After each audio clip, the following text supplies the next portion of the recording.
একটা মেয়ে বিবাহিতা না, এই মেয়েটা আমার, এই অবিবাহিতা কোনো মেয়ের সাথে কেউ যদি যে কোনো রকমের সম্পর্ক করে, অবৈধ প্রেম, অবৈধ আলাপ, অবৈধ গল্প, অবৈধভাবে ওই মেয়ের সাথে হাঁটতেছে, চলতেছে, একাকী কোথাও গেছে, পার্কে গেছে, নির্জনে কথা বলছে, তার শরীর ছুঁয়েছে, তার হাত ধরেছে, তার দিকে তাকাইছে, যেই কোনো কিছু, এটা কোরআন সুন্নাহর দৃষ্টিতেও পাপ।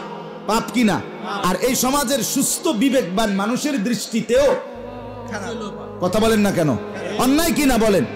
যেই কোনো বিবেকবান, যারে খোদা বিবেক দিছে, এখনো যার বিবেক মরে নাই, তার চোখে এটা অন্যায় কিনা? এটারে বলে অশ্লীলতা, ফাহশা, ফাহিশা। ওয়ালা তাকরাবুজ জিনা ইন্নাহু কানা ফাহিশা। রব্বুল আলামিনের জন্য বলে, বান্দা জিনা ব্যভিচারের ধারে কাছেও যেও না। কেন? ইন্নাহু কানা ফাহিশা, নিশ্চয়ই জেনে রাখো এটা অশ্লীলতা। এটা কি? অশ্লীলতা। জিনার কাছেও যেও না। আল্লাহর নবী সাল্লাল্লাহু আলাইহি ওয়াসাল্লাম সরাসরি হাদিসে বলছে, উম্মত, জিনা চোখেরও হয়, জিনা হাতেরও হয়, জিনা কানেরও হয়, জিনা পায়েরও হয়, জিনা দিলেরও হয়, সর্বশেষ জিনা লজ্জাস্থানের হয়। আলা ইনানে জিনাহুমা আন-নাজ। আল্লাহর নবী বলেন, দুই চোখের জিনা, ভিন নারীর দিকে তাকিয়ে দেখা, মোবাইলে হোক আর ছবিতে হোক আর নাটকে হোক আর টেলিভিশনে হোক আর বাস্তবে হোক।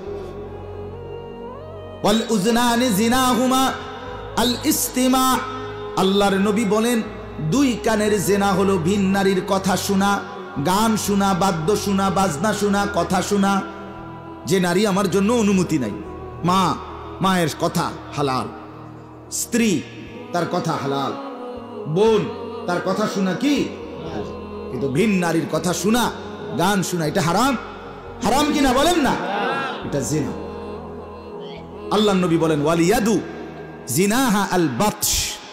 হাতের জিনা কোন নারীকে ছুঁয়ে ধরা, হাত ধরা, ভিন নারীকে ধরা। আর রিজলু জিনাহু আল খুতা। নবীজি বলেন, আর পায়ের জিনা ভিন নারীর দিকে শাহওয়াতের সাথে হেঁটে যাওয়া, এগিয়ে যাওয়া, একসাথে একাকী অথবা বিনোদন কেন্দ্রে অথবা চলার পথে অথবা পার্কে, রেস্তোরাঁয়, হোটেলে, যেই কোনোখানে কোনো ভিন নারীর সাথে হাঁটা চলা, এটা পায়ের জিনা। ওয়ান নাফসু ইয়াতামান্না ওয়া ইয়াহওয়া।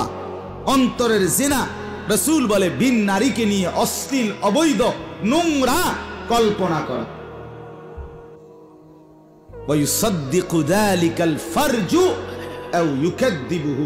নবীজি বলেন, জিনা হইতে হইতে চোখের জিনা, হাতের জিনা, কানের জিনা, পায়ের জিনা, দিলের জিনা, অন্তরের হতে হতে এক পর্যায়ে লজ্জাস্থান সেটাকে চূড়ান্ত পরিণত করে।